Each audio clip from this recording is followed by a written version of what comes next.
meron na. Maraming salamat. Na ngayong hapon ay magpatuloy tayo sa ating pong pag-aaral sa mga piling kawikaan sa aklat ng kawikaan.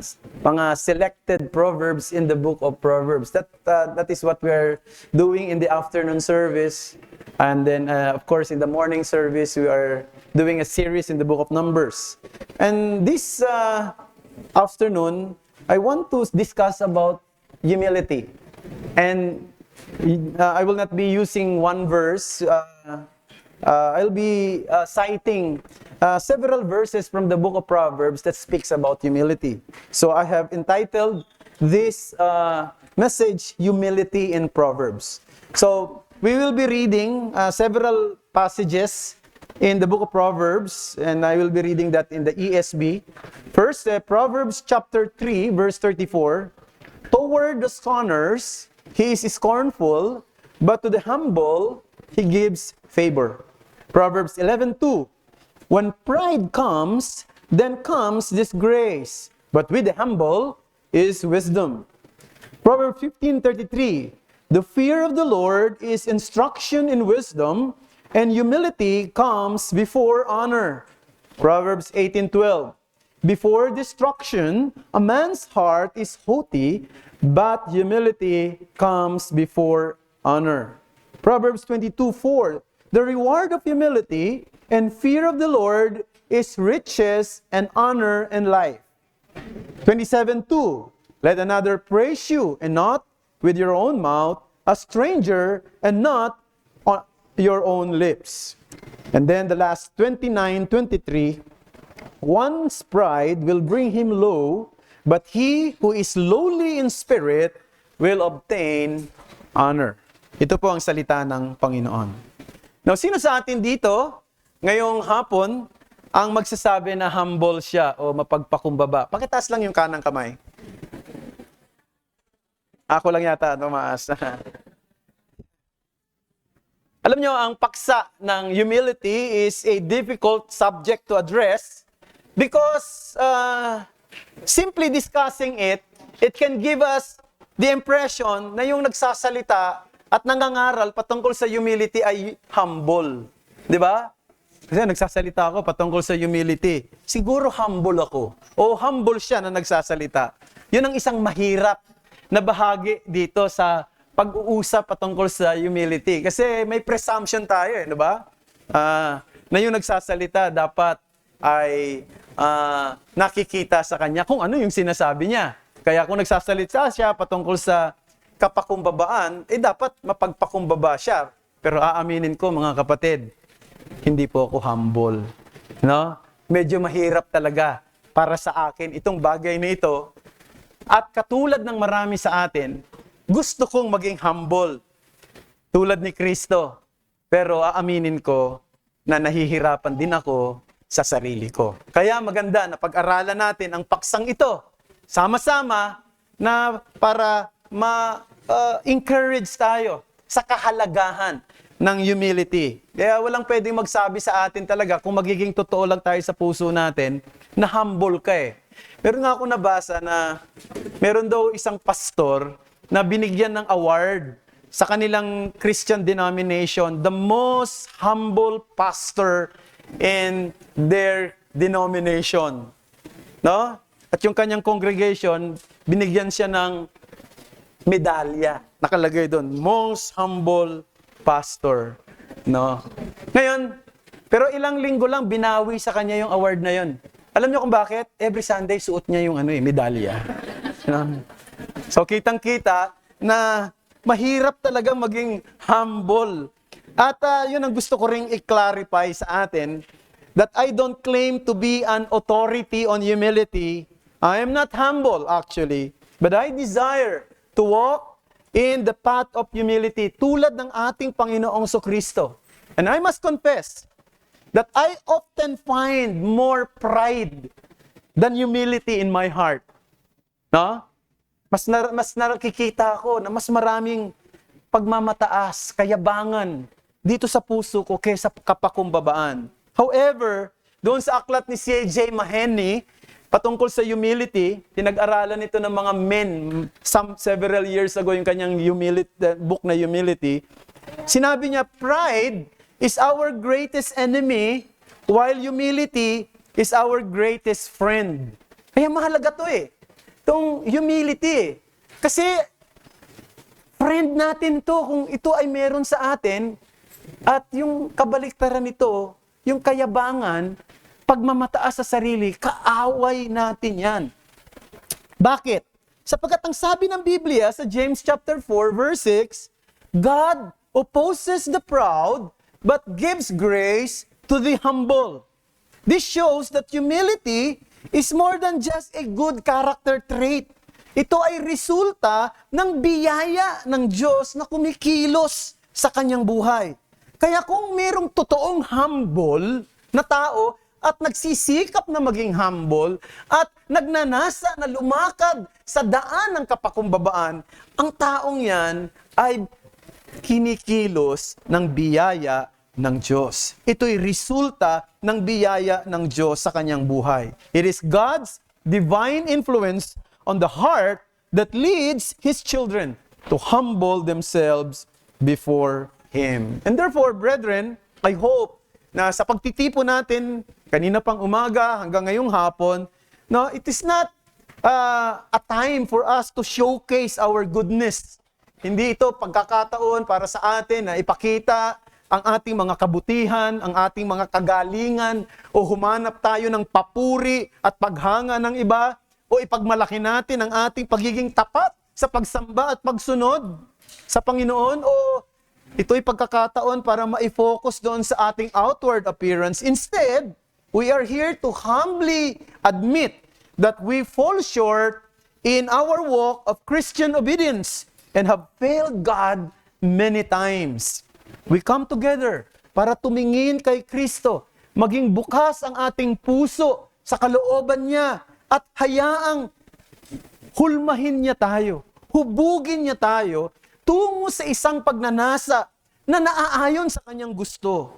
Yan ang humility. Yan ang kapakumbabaan. So, gusto ko ring sabihin na fundamental truth sa pamamaraan ng Diyos, no, na makikita natin sa banal na kasulatan, na yung isang tao na mapagmataas, binababa ng Diyos Pride brings humiliation. And we can find many cases in the Bible. While humility brings honor. Now, maging sa mga experiences natin, 'di ba? Kapag nakaka-encounter ka ng tao na parang laging siya ang bida, no? Laging gusto niyang ma-focus ang mga tao sa kanyang achievement, sa kanyang husay, sa kanyang galing, no? Yung mga taong ganyan, parang gusto mo layuan Nayayabangan ka At yung mga tao naman na nakikitaan mo ng mapagpakumbabang puso, na laging iniisip yung ikabubuti ng iba, ito yung gusto mong mabigyan ng karangalan Ito yung gusto mong mabigyan ng honor and respect. So, kung ganun ang damdamin natin, doon sa mga taong mapagpakumbaba, at ganun din ang damdamin natin, doon sa mga taong mapagmataas, lalo pa kaya ang damdamin ng Diyos. Hindi ba? Na siya ay laban sa mga taong mayabang at nagbibigay ng biyaya sa mga taong makapagpakumbaba. At ang mensahe na gusto kong bigyan ng pansin, as simple as this: humility, a life richly favored by God and honoring to Him. Let me underscore. Humility, a life richly favored by God and honoring to Him. So I have two headings. First, the meaning of humility from the book of Proverbs, and then the matter of humility here in the book of Proverbs. So the meaning of humility. In the book of Proverbs, dun sa mga binasa natin mga passages, makikita natin that humility is always connected with godly fear. It is connected to godly fear. To fear God is to respectfully recognize how great He is and act accordingly. Yan ang ibig sabihin ng pagkatakot sa Panginoon. Ito'y respeto sa Diyos. Ito ay paggalang sa Kanya. Ang totoong gumagalang sa Diyos, ang totoong may respeto sa Diyos, ay lumalaban sa kayabangan at pagmamataas ng kanyang puso. Sapagkat kung ikaw ay may paggalang sa Diyos, ang puso mo ay napupuno ng isang katangiang tulad ng Diyos. Kapakumbabaan. Ang isa sa mga halimbawa na makikita natin sa banal na kasulatan ay mababasa natin sa Isaiah chapter 6. We will not be reading that.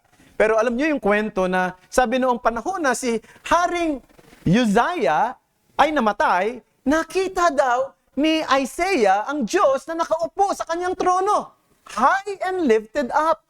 At doon sa nakita niyang pangitain, nakita niya na may mga anghel, 6 na anghel, na lumilipad. At habang sila'y lumilipad, yung dalawa nakatakip ang kanilang mga mata, yung dalawa naman nakatakip ang kanilang mga paa, at samantalang yung dalawa naman ay patuloy sa pagsigaw, banal, banal, banal ang Diyos. Nung makita ni Isaiah yung ganong klase ng pangitain, sabi niya sa kanyang sarili, "Saab ako, woe is me, for I am lost, for I am a man of unclean lips, and I dwell in the midst of the people of unclean lips. For I have seen the King, the Lord of hosts." Na-realize ni Isaiah na siya'y marumi, na siya hindi karapat-dapat. Bakit? Sapagkat kung ang mga anghel na banal, kung ang mga anghel na hindi nagkasala, hindi makatingin sa kabanalan ng Diyos, gaano pa kaya siya na makasalanan? Marumi ang labi at nakatira sa mga lugar na ang mga tao'y marurumi rin. Di ba ganon? Ang isang bagay na mapapansin mo kapag nakita mo ang kabanalan ng Diyos at meron kang paghanga sa kanyang kabanalan, isa pa sa makikita mo ay ang kapangitan mo, ang karumihan mo, at ang kasalanan mo. Tama ba yon? At sana nakikita natin yan. Para bang yung isang tao, naku, katulad ko, hindi naman siguro, medyo maitim ako, pero hindi naman siguro kasing itim ng iba dyan. Wala akong pinatutungkulan. Pero halimbawa lang. Halimbawa, no? Ako ay katabi ng isang Caucasian, Amerikano. Kitang-kita mo, diferensya ng kulay. Itim na itim talaga ako no? Naiintindihan niyo ba yun? Para makita mo ang kaitiman mo, kinakailangan malaman mo ang kaputian ng Diyos. No, ang katingkaran ng kaputian at kabanalan ng Diyos. Yan din ang nakita ni Apostol Pedro. Sa Lucas Kapitulo 5, talatang 8, noong Panginoong Kristo ay mag-perform ng mga himala. Ano pat, di ba, noong sabihin ng Panginoong Kristo, itapon mo yan, yung lambat doon sa malalim na bahagi, at nung itinapon ito ni Pedro at hindi na nila halos, no? Mahila yung lambat sa dami ng mga isda. Anong naging reaksyon ni Peter? Sinabi niya kay Jesus Christ, "Depart from me, for I am a sinful man." Nakita niya si Christ sa kanyang kabanalan. Nakita niya si Christ sa kanyang kapangyarihan. Nakita niya itong taong nasa harapan ko, hindi lang ito basta tao. Ito'y Diyos na naging tao. Ito'y Diyos na banal. Ito'y Diyos na makapangyarihan. At alam niyo, hindi yung kapangyarihan lamang ang nakita niya, kundi ang kanyang kasalanan. Sabi niya, "Lumayo ka sa akin, sapagkat ako'y isang makasalanan." To fear the Lord produces humility. So that's number 1 here in the book of Proverbs when we talk of the meaning of humility. But not only that, here in the book of Proverbs, we can see that humility is always in contrast with arrogance. In a book focused on prizing, pursuing, pandering, and practicing wisdom, one of the dangers it warns against is being unwilling to accept correction. No? Di ba dito, Book of Proverbs, kaya tinatawag nating Book of Wisdom ito Kasi ang daming instruction dito, ang daming pagtuturo, ang daming pagtutuwid. Bakit? Sapagkat sinasabi ng Book of Proverbs, kung mayroong panganib sa isang tao, ay yung ayaw mo nang magpaturo. Ayaw mo nang magpatuwid. Ang isang taong matalino ay handang magpatuwid. Pero kung ayaw mo na, ayaw mong makinig, ayaw mong magpakorek, ayaw mong magpaturo, kabaliktaran ka ng isang taong matalino. Ikaw ay, ang sabi, hangal at hindi matalino sa kanyang harapan. The person who is wise in their own eyes refuses reproof. Proverbs 15:12. A scoffer does not like to be reproved. He will not go to the wise. Tama ba yun? Ang isang tao daw na scoffer o manlilibak, ayaw niyang magpatuwid. Ayaw niyang magpakorek sapagkat matalino siya sa kanyang paningin. Sa ating panahon ngayon, nabanggit nga kanina, doon sa isang quotations ni Pastor Eman Tamargo na yung usong-uso ngayon ay yung self-esteem. In fact, pag pumunta kayo sa mga Christian bookstore, at maging sa mga bookstore na hindi naman mga Christian ang mga nakalagay ng mga books doon, maraming mga libro patungkol sa self-esteem. Magsubukan yung mag-check ng mga libro sa Google o kaya sa Amazon at napatungkol sa self-esteem. Magugulat kayo sapagkat libo-libong libro ang lalabas patungkol sa self-esteem. Pagpapahalaga sa sarili. Pagmamahal sa sarili. Pagpapaangat sa sarili. Kasi yan ang siyang sinasabi ng mga expert na susi ng tagumpay. I-encourage mo ang mga tao na paniwalaan ang kanyang sarili. Paniwalaan ang kanyang potential. Paniwalaan ang kanyang kakayanan. Ang isang paraan para ma-fulfill mo ang iyong potential, magawa mo ang iyong pangarap, maniwala ka sa sarili mo. Narinig niyo na ba yung pag ini-interview yung mga achievers?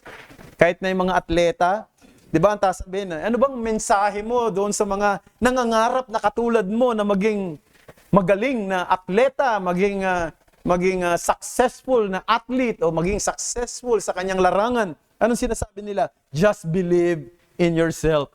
Paniwalaan mo ang sarili mo. Pagtiwalaan mo yung sarili mo. Huwag kang maging negative. Believe in your work. Trust in your abilities. Now, while there is a place with confidence, meron din namang bahagi, yung tinatawag nating kumpiyansa, Pero nais kong sabihin, sa biblical perspective, binibigyan tayo ng babala na ang pagmamataas at ang self-reliance ng walang kapakumbabaan at walang karunungan ay isang panganib para sa isang tao. So, the meaning of humility in the book of Proverbs, it is always connected to godly fear. And it is in contrast with arrogance. But let's go to the second heading, the matter of humility. First of all, humility comes before honor. Humility comes before honor. Proverbs 15 verse 33, the fear of the Lord is instruction in wisdom, and humility comes before honor. A humble person is willing to set aside their own thoughts and opinions to be taught by God or by those wiser than themselves. Ang isang tao na mapagpakumbaba, ay handang tumanggap ng payo, handang tumanggap ng pagtutuwid, handang aminin ang kanyang pagkakamali, at handang mag-adjust batay sa mga guidance ng ibang tao sa kanya. It also requires discipline to remain silent when necessary. Yan ang isang taong mapagpakumbaba. Mahirap yan sa isang taong madaldal. Nakatulad ko. Na pag may nag-uusap, hindi sasabat. Di ba, may mga kaya pagka madaldal ka, tag-uusap, tapos meron kang alam doon sa pag-usap, talagang gusto mo talagang sumabat at sabihin ang yung opinion. Pero alam niyo ba, ang isang taong mapagpakumbaba, may mga pagkakataon na kinakailangan maging tahimik ka eh. Kinakailangan pakinggan mo sila at manahimik ka dahil maaaring pag may sinabi ka ay hindi makatulong sa iba. So maaaring kinakailangang hindi tayo makilahok sa mga bagay na magdudulot ng unnecessary conflicts. At isa pa ay yung binanggit na pinag-usapan kanina sa Sunday School, ay marunong tayong magpatawad sa mga taong humihingi ng tawad sa atin. Ang totoong kapakumbabaan ay, nagpapakumbaba ay kanyang hinuhubog ang kanyang puso na maging teachable at open sa paglago, both spiritually and in relation to others. This is honor. When we talk of honor here, it is not an honor like a fleeting honor or fleeting recognition na ginagawa sa ating panahon, di ba? Yung mga magagaling sa eskwela, binibigyan ng parangal, valedictorian, salutatorian, sa college, di ba? Cum laude, magna cum laude, summa cum laude. So, ayan, yung ilan dyan, mga natamo ko rin, no? Pero hindi summa cum laude, kundi 10 taon sa kolehiyo. Pero, ang gusto kong sabihin, ganyan ang ating mundo. Nire-recognize. Wala namang masama dyan na i-recognize mo yung mga taong may magaling may angking galing. Maaring magaling sa academics o maganda yung performance sa trabaho, 'di ba? Pinararangalan, pinopromote sa trabaho. Walang problema diyan. Ang isang problema lang, lahat ng 'yan ay fleeting. Lumilipas. Lahat ng 'yan ay may katapusan. Lahat ng 'yan ay hindi mananatili sa iyo magpakailanman. Ang honor na binabanggit dito ay yung honor na nakaugat sa paglalahad at pagtataas ng sovereign purpose ng Diyos at ng kanyang providence. Ang isang halimbawa dyan ay walang iba kundi si Joseph, si Jose, na alam natin, bago siya naging prime minister ng Egypt, ang tindi ng kanyang pinagdaanan. Dumaan siya sa humiliation. Dumaan siya sa panahon na siya ay pinahiya, hiniya, at pinagbintangan ng mga bagay na hindi niya ginawa, ikinulong. No? Mula sa bilangguan, inangat unti-unti siya ng Panginoon hanggang siya ay naging pangalawa sa pinakamataas na tao sa Ehipto. Yan, si Joseph. Ang pinakamatinding halimbawa sa atin ay si Jesus Christ. No? Bago na karating si Kristo doon sa throne of glory, anong pinagdaanan niya? Pasabsaban. Pinanganak siya sa isang pasabsaban. At namatay siya sa krus na kung saan pinarurusahan ng mga kriminal. Yun ang kanyang journey. Isang humble beginning hanggang sa makarating siya sa throne of glory. And we have plenty of example in the Bible. Moses and David were chosen to lead a nation after years of shepherding sheep in obscurity. You see, di ba, natandaan natin si David, pagdating nung panahon na natatakot na ang mga Israelita dahil sa mga Philistines at merong champion ng Philistines na si Goliath. Nasaan si David? Wala siya doon sa battlefield. Nandoon siya sa field, nag-aalaga ng mga hayop. Sapagkat, yun ang kanyang trabaho. No? Kaya lang siya papunta sa battlefield nung dumalaw siya sa kanyang mga kapatid at nagdala ng tulong, ng pagkain. At doon niya nakita ang isang higante na namumusong sa pangalan ng Diyos ng Israel. At mula roon sa ganyang kalalagayan, ay unti-unting inangat siya ng Panginoon hanggang sa siya ay ituring na pinakadakilang hari ng Israel. Gayun din si Moses. Siya rin ay naging shepherd doon sa Midian. At iba pa, halimbawa, si Gideon at si Jephthah, lack of pedigree and position, nagaling sa obscure time, no? Obscure situation. God elevated them to lead His people. Si Rahab, isang prostitute. Si Ruth, isang widow.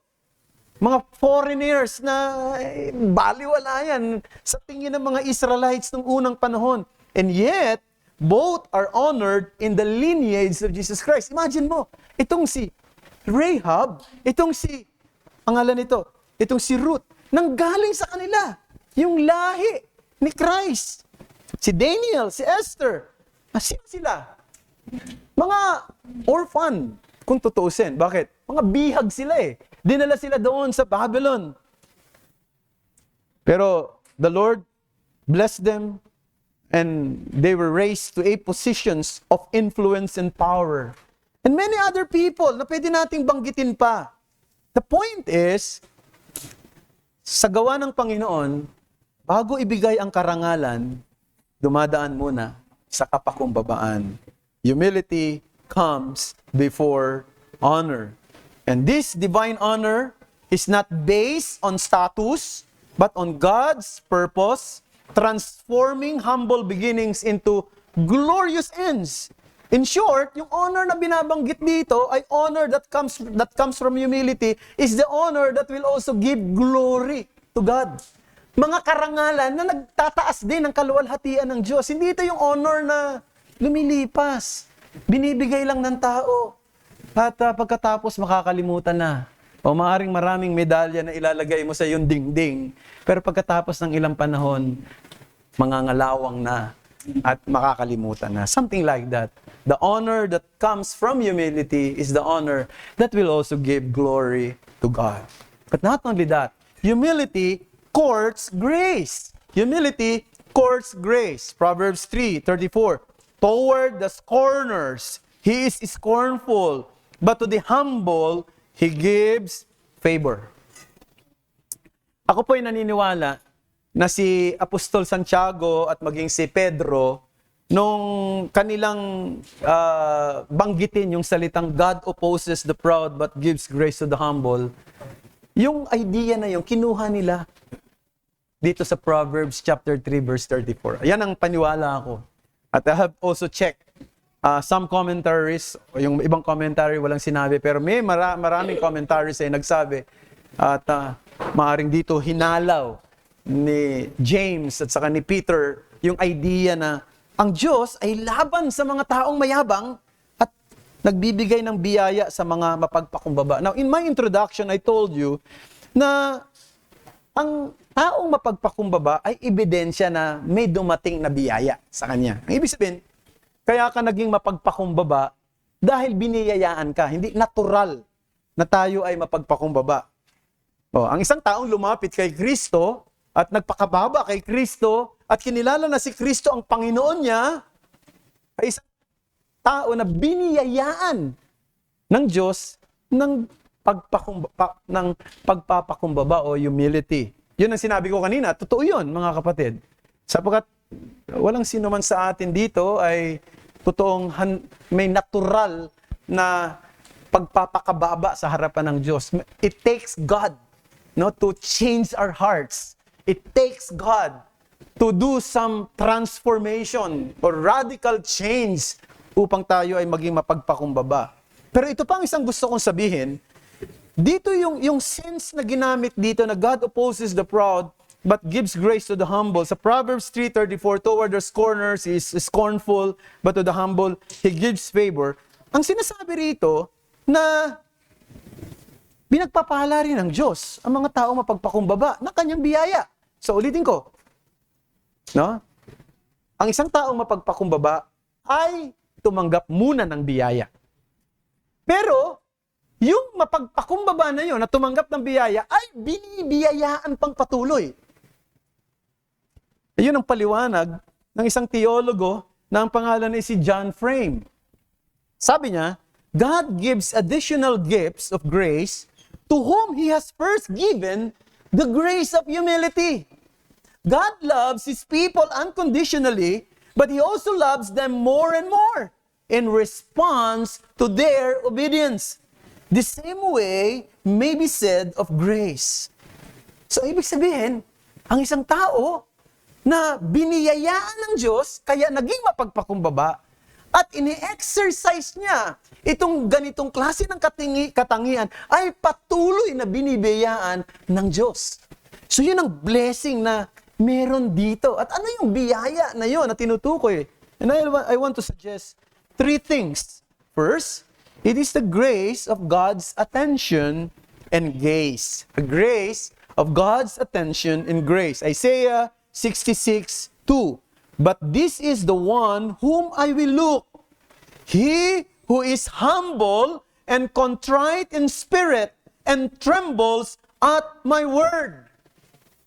Now, alam nyo, mga kapatid, nakita nyo, ano daw yung nakikita ng Diyos? At hinahanap ng Diyos? At napapansin ng Diyos? Yung mga taong mayroon daw humble and contrite spirit. At nanginginig sa kanyang salita. Ang dami naman pwedeng makita ng Diyos. Ang dami naman pwedeng makakuha ng atensyon ng Diyos. Pwedeng makakuha ng atensyon ng Diyos ang mga napakalalaking planeta. Ang universe, ang galaxy, ang Milky Way. Napakaliit lang natin ang mundong ito kumpara sa universe. Dot lang tayo. Pero ano ang nagkumuha ng atensyon ng Diyos? Ang pusong mapagpakumbaba at may bagbag na espiritu at nanginginig sa kanyang salita. Kaya nga contrary, doon sa popular belief ngayon, di ba? Ang popular belief ay, no, God's help those who help themselves. Di ba narinig nyo na yan? Tinutulungan ng Diyos sa mga, tinutulungan niya ang kanyang sarili. Hindi po yan ang nakikita natin sa Bible. God helps those who humble themselves. Yun ang tama. At yun ang biblical. The grace of God's attention and gaze. Not only that, the grace of God's nearness and intimacy. Isaiah 57:15. For thus says the one who is high and lifted up, who inhabits the eternity, whose name is holy, I will dwell in the high and holy place, and also with him who is of a contrite and lowly spirit, to revive the spirit of the lowly and to revive the heart of the contrite. Nakita niyo mga kapatid? Saan daw nananahan ng Diyos? Nananahan siya saan? Sa napakataas na lugar. Di ba? Sa high and holy place. Pero hindi lang daw doon. Doon sa mga taong merong bagbag na kalooban. Merong durog na espiritu. Mga taong ang kanilang espiritu ay mapagpakumbaba. Doon din siya nananahan. Di napakaganda, hindi ba? Napakalaking karangalan na ikaw mismo ay pananahanan ng isang Diyos na dakila, isang Diyos na walang hanggan, isang Diyos na nakaluklok sa kanyang trono ng kalwalhatian doon sa itaas. Ay nananahan din sa iyo kung ang iyong puso ay mapagpakumbaba at bagbag ang iyong espiritu sa kanyang harapan. God resists the proud. Meaning, He prevents them from drawing near to Him. He sets Himself in opposition to them, making them the object of His wrath and judgment. Kaya nga, isang bagay din na dapat na magpaalala sa atin at sa akin, sa panahong parang nakakaramdam ako ng yabang, nakakaramdam ako ng pagmamataas, nakakaramdam ako ng nakahihigit sa iba. Sabi ng Panginoon, God opposes the proud. At yung salitang opposes the proud, hindi lang yung basta ayaw ko sa iyo. No? Di kita bati, tulad ng sinabi kanina. Hindi. Alam niyo yung salitang God opposes the proud. Ibig sabihin, it is a strong word. Laban siya sa iyo. Galit siya sa iyo. Determinado siya na hatulan ka kung hindi ka magbabago ng iyong kalooban sa kanyang harapan. However, those whom He has granted the grace of humility and who humbly obey Him, God draws near and makes His dwelling with them. Kaya nga yung pusong mapagpakumbaba ay nagbubukas ng daan para sa presensya ng Diyos, samantalang ang pagmamataas ay gumagawa ng barikada na naghihiwalay sa Kanya sa harapan ng Diyos. The grace of nearness and intimacy. And last but not the least, the grace of God's empowerment and enablement. 1 Corinthians chapter 15 verse 10 says, "But the grace of God, I am what I am, and His grace toward me was not in vain. On the contrary, I worked harder than any of them, though it was not I, but the grace of God that is within me." Yan ang pag-amin ni Pablo. Yan ang pag-amin ni Pablo. Si Pablo, marami siyang nagawa. Siya'y nagpagal. Sa maraming bagay, sa larangan ng paglilingkod, inubos niya ang kanyang lakas sa paglilingkod para sa interes ng Ebanghelyo ni Kristo, para sa interes ng kaluwalhatian ni Kristo. Pero sabi niya sa kanyang sarili, hindi ako sa sarili ko ang lahat ng yan. Ito'y sa biyaya lamang ng Diyos. Alam nyo, when you are humble and growing in humility, God empowers you with a greater capacity to obey Him. Yun ang totoo. Binibigyan ka niya ng lakas na lalo pang magawa kung ano yung tama. Binibigyan ka niya ng lakas na lalo pang magpagal para sa interes ng kanyang kaharian at ng interes ng iba. Ang isang taong humble ay binibigyan niya ng tulong na harapin maging yung mga paghihirap, yung mga sufferings in life. No? Kasi ano ba yung natural na inclination natin bilang makasalanan? Di ba? Self-gratification. Yan ang natural natin. Yung i-please natin yung sarili natin. But the humble rely on God's abundant grace. In battle against sin and worldliness, in suffering in service to the gospel and fellow believers, the humble person recognizes that, what? Yung sinabi ni Paul, though the labor is mine, the enabling is God. Though the labor is mine, the enabling is God. Akin ang pagpapagal, ngunit sa Diyos ang kalakasan. Now, sa isang Christian gathering na katulad nito, hindi naman worship service, mayroong pagtitipon, yung MC, in-encourage niya yung kanyang mga audience na voluntary na mag-share ng kanilang mga testimony patungkol sa kabutihan ng Diyos sa kanilang buhay. At isa sa mga nag-volunteer na magsalita ay isang Christian businessman. Sa kanyang patotoo, sinabi niya, ako'y merong wonderful family. Ang aking mga anak ay puro mga achievers at sila ay nag-aaral sa mga top schools in the country. Binigyan ako ng Diyos ng isang magandang tahanan, malaki, at maayos na bahay. Pinagpala ako sa aking negosyo, kaya nga marami akong pwedeng suportahang mga Christian ministries. Nakapag-donate ako ng maraming mga tulong sa mga Christian charities. At maraming mga organizations, Christian organization, gusto nilang gawin akong member ng kanilang board, isa sa mga board of directors. Nire-respeto ako sa business world, gayon din sa Christian community. Kaya nga marami ay nag-aanyaya sa akin sa mga events. Malusog ang pangangatawan ko, pinagpala ako ng Diyos, sabi niya.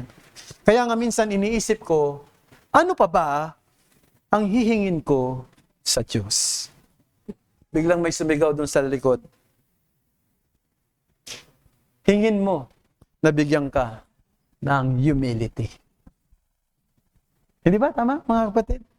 Pinapakita lamang dito, hindi tayo naturally humble dahil sa ating pagiging makasalanan. It takes God to instill humility in us. We don't come to Christ because of our own humility. Rather, God's grace grants us a humble heart, drawing us to Him. So, gusto kong tanungin kayo, lumapit na ba kayo kay Kristo? Lumapit na ba kayo sa Kanya sa tamang paraan? Lumapit ba kayo sa Kanya sa espiritu ng kapakumbabaan? Na hindi mo naman kinakailangang ipagsigawan, hindi mo kinakailangang magsalita, no?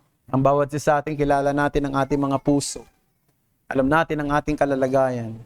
Ang aking pag-asa at panalangin sa sarili ko at sa bawat isa sa atin, na sana'y patuloy tayong bigyan ng Panginoon ng isang pusong mapagpakumbaba. Sapagkat nilalabanan ng Diyos ang mga taong mapagmataas at binibigyan niya ng biyaya ang mga taong mapagpakumbaba. Ngayon, kung wala ka pa kay Kristo ngayon, kung hanggang ngayon na hindi ka pa mananampalataya, isipin mong maigi ito. Isipin mong maigi yung kalagayan mo. Galit ang Diyos sa iyo. Napupuot ang Diyos sa iyo. Laban ang Diyos sa iyo. Anong hinihintay mo? Anong hinihintay mo? Sabi ni Apostol Pablo, di ba? Sa kanyang testimony nung siya ay nasa daan ng Damasco, nung nagsalita si Kristo mula sa langit at sinasabi sa kanya, Saulo, Saulo, bakit mo ako pinag-uusig? Alam mo ba na yung ginagawa mo ay tulad sa pagsikad sa isang matulis na bagay? Sumisipa ka sa isang matulis na bagay. Ano yung sinasabi niya? Akala mo yung ginagawa mo makakabuti sa'yo. Sa patuloy mong hindi pananampalataya sa akin at paglaban sa kalooban ko, sinisira mo sarili mo. Winawasak mo buhay mo. Sinasaktan mo ang sarili mo. Yun ang sinasabi ng Panginoon sa kanya. Kaya kung wala ka pa kay Kristo, sumisikad ka sa isang matalas na bagay. Bakit hindi ka lumapit sa Kanya at magpakababa? At sabihin mo sa Kanya, ang Panginoon, iligtas mo ako. Ako'y isang makasalanan. Maraming salamat po sa inyong pakikinig. Tayo po ay manalangin. Salamat po aming Panginoong Diyos sa mga salita mo na napagbulayan namin sa hapong ito. Naway isulat mo ang lahat ng ito sa puso namin. Amin namin na pagdating sa humility, talagang may problema kami. Pagdating sa pagpapakababa, talagang nakikita namin mas marami kayabangan. Pagmamataas, patawarin mo kami, Panginoon.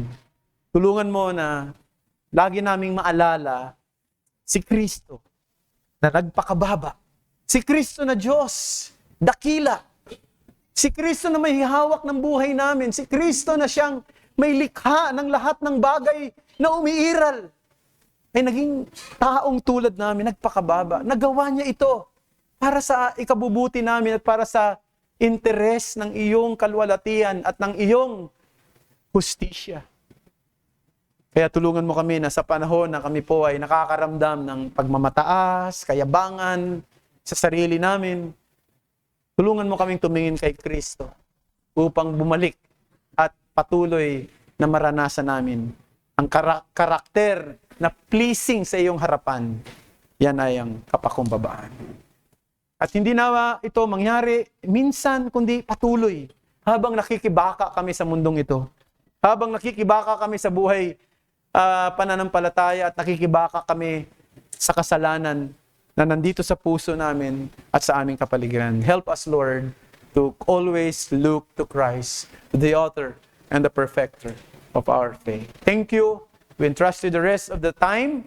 And as we listen to the testimony of our brother here, Lord, we pray na i-bless niyo po ang lahat ng ito at ito ay patuloy na maging daan ng pusong mapagpasalamat at mapagpakumbaba sa inyong harapan sa amin bilang isang iglesia. Ito pong aming dalangin sa ngalan ni Jesus. Amen.